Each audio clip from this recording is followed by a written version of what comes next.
வணக்கம். நான் doctor Chitra, professor in general surgery and breast oncoplastic surgeon. இந்த மந்த் வந்து பிங்க் அக்டோபர் அப்படின்னு கூப்பிடுறோம். ஏன்னா இது வந்து பிரஸ்ட் கேன்சர் அவேர்னஸ் மந்த், மார்பக புற்றுநோய் விழிப்புணர்வு மாதம். இத பத்தி என்ன சொல்லணும்னா, மார்பக புற்றுநோய் ட்ரீட்மெண்ட்க்கு மல்டி மொடாலிட்டி ட்ரீட்மெண்ட் அப்படின்போம். ஒண்ணு வந்து சர்ஜரி மெயின் ட்ரீட்மெண்ட்ல அறுவை சிகிச்சை, அது இல்லாம கீமோதெரபி, ரேடியோதெரபி.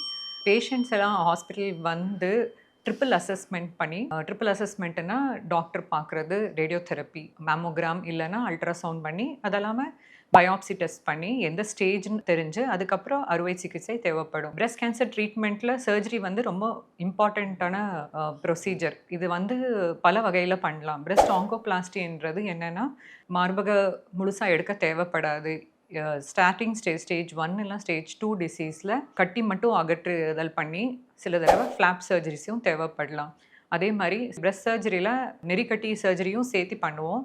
அதில வந்து சென்டினல் லிம்ஃப் நோட் பயாப்சி அப்படின்றது ஒரு லேட்டஸ்ட் டெக்னாலஜி. அதுவும் நாங்க இங்க பண்றோம். இதெல்லாம் வந்து ஸ்டார்ட்டிங் ஸ்டேஜ்ல தான் பண்ணணும். பிரஸ்ட் கேன்சர் ட்ரீட்மெண்ட்ல ரொம்ப இம்பார்ட்டன்ட் ட்ரீட்மெண்ட் வந்து சர்ஜிக்கல் ட்ரீட்மெண்ட்.